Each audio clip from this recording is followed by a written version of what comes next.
Na tribuna.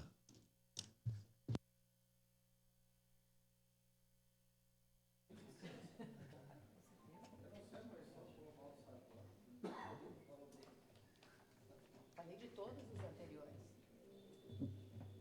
Não é? Claro. E reconheceu. Só um minutinho. Só aguardar a reunião ali, já seu tempo já está disponível. Aguardando. Seu tempo ali. Bom dia, senhor presidente, colegas vereadores. Hoje gostaria de falar um assunto muito importante para mim. É sobre o esporte. Vou mostrar algumas imagens enquanto falo. No último final de semana aconteceu o desafio Rota da Baleia Franca, 80 quilômetros e 40 quilômetros. O percurso é predominantemente de caminhos de terra, praia, dunas, trilhas nos costões, sempre com a brisa do mar acompanhando. A largada aconteceu na praia da Vila de Imbituba e foi finalizada na praia central em Garopaba. É um percurso lindo, mas desafiador. Esse é um período que acontece o evento, é a época em que as baleias francas vêm para Santa Catarina e não é raro avistar as baleias no mar, nas proximidades das trilhas onde acontece a prova.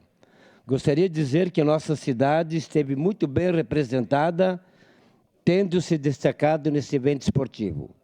Foram destaque nos 80 quilômetros da prova, categoria 30 a 34 anos, Clayton de Oliveira e, segundo lugar, César Vergani Pistorello.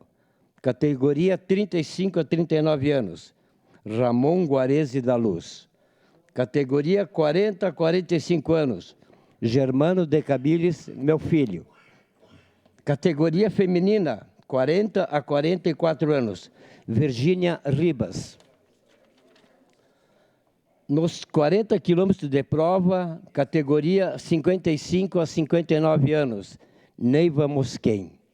Categoria 35 a 39 anos, sexto lugar, Everton Bueno Scolari. Todos estes atletas que mencionei são atletas da G-Training Club, lá do bairro Santa Lúcia.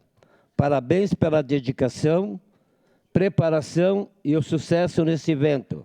Saiba que vocês são um orgulho para Caxias do Sul. Muito obrigado, senhor presidente.